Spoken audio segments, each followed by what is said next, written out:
बस 100 रुपये मांग रहे थे, ये दे नहीं रहे थे कि मैं क्यों दूं फिर फ्री में अपने पैसे।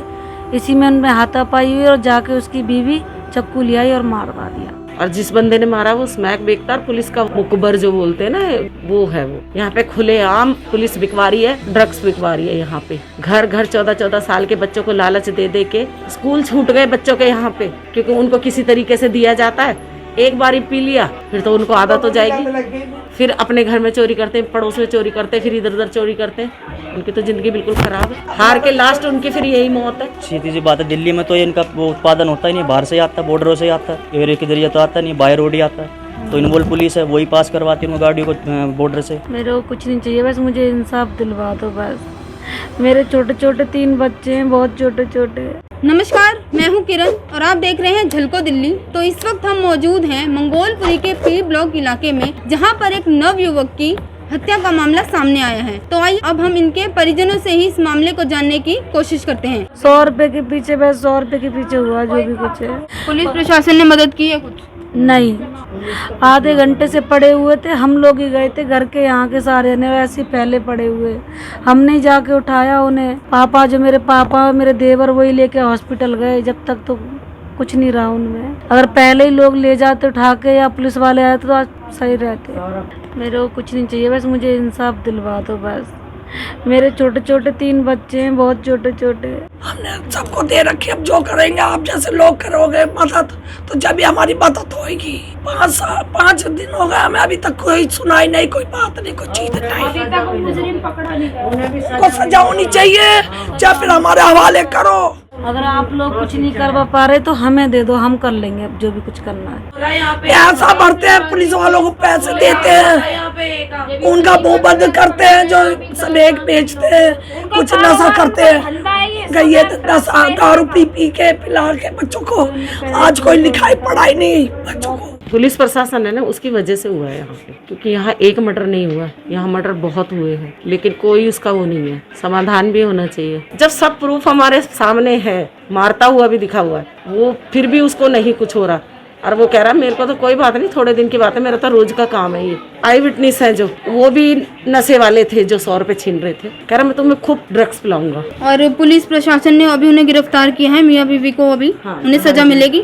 देखो, प्रशासन जानता है, पब्लिक के अगर है पावर या न्यूज में पावर है तो वो दिलाएंगे हमें इंसाफ। बाकी हमें इंसाफ की तो कोई उम्मीद है नहीं, क्योंकि यहाँ होता ही आ रहा है। मेरा नाम विजयपाल है, मैं अजीत का पिताजी हूँ। और मेरे बेटे की रविवार को अचानक वो यहाँ से गया और वहाँ जाके जो है ना 10 मिनट के अंदर अंदर जो है हमारे पास मैसेज आया कि देखो वहाँ पे कुछ हो गया है। तो हम यहाँ से भाग के गए, तो वहाँ भाग के हम वहाँ पे गए तो वहाँ देखा तो जो है मेरा बेटा जो है ना खून से लथपथ था। और मैंने जो है अंदर जाके जो है अपने बेटे को उठाया और उठा के जो है मैं हॉस्पिटल लेके खुद गया हूँ। लेकिन जो वहाँ पे जितेंद्र एक कथूरा जो है वो क्रिमिनल है। तो पता लगा कि वो जितेंद्र कथूरा ने उसको जो है चाकू मारा और मेरा बेटा वहीं पर जो है ना गिर पड़ा। कब हुई ये घटना? 1 सवा 1 बजे करीब, संडे की बात है, 16 तारीख को। तो मैं जब हॉस्पिटल ले गया, हॉस्पिटल ले जाने के बाद उसका ट्रीटमेंट चालू किया डॉक्टरों ने, और 15-20 मिनट के बाद जो है मेरे बेटे को मृत्यु घोषित कर। तो घटना क्या थी, मामला क्या था? लड़ाई थी या कोई पुरानी दुश्मनी थी?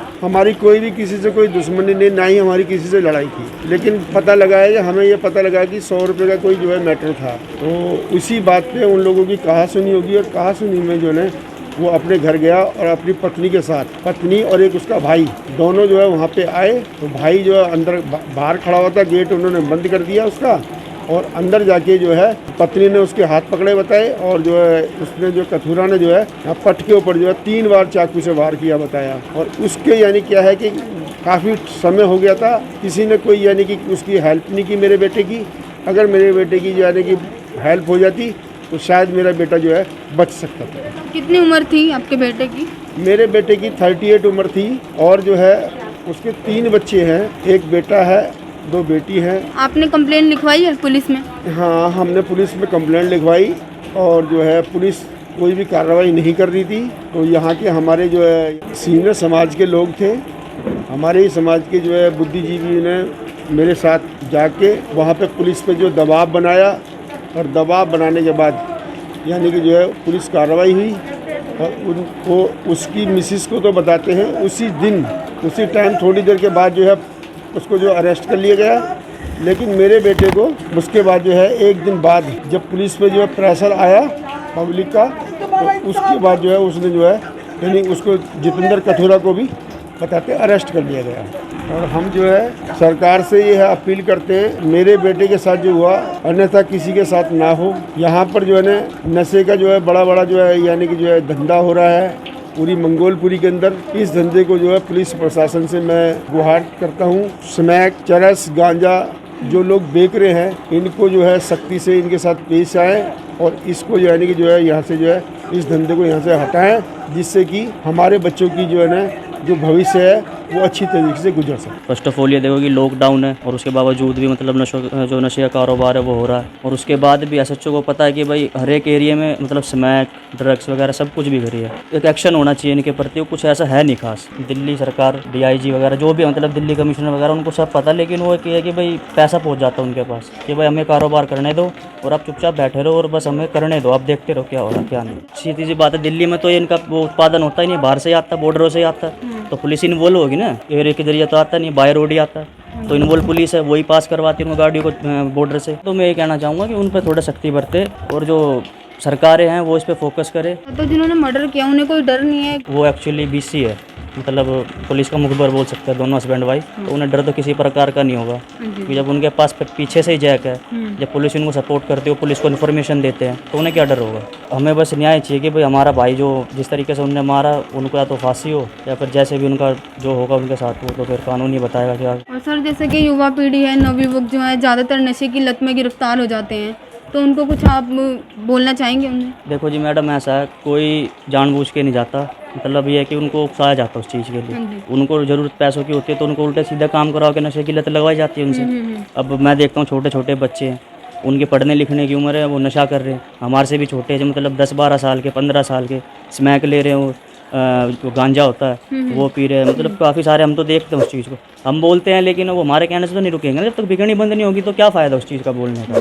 मतलब ये कि दिल्ली पुलिस को सख्त होना पड़ेगा जब भी कुछ होगा। तो जैसे कि आज हमने देखा कि 100 रुपए की वजह से एक घर के चिराग को बुझा दिया गया है, तो हम यही आशा करते हैं कि मृतक को जल्द से जल्द इंसाफ मिले। ऐसी और वीडियोस देखने के लिए बने रहें हमारे साथ। मैं किरण, झलको दिल्ली।